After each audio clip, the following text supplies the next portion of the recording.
Jonathan. Jonathan. Chaz. Yeah, it's nice to meet you. So my name is Marcus Kwame Anderson.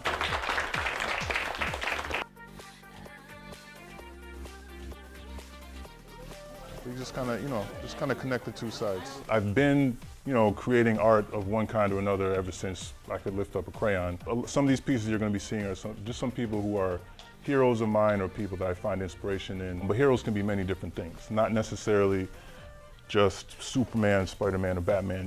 Heroes can just be real people, like, it could be any of us. It's part of my mission to kind of elevate some of these people.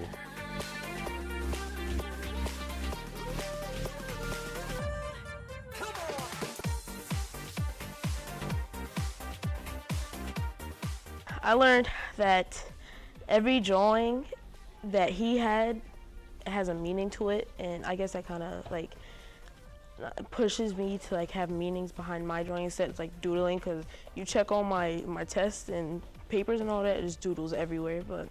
And I learned that you can speak out to people without really using words.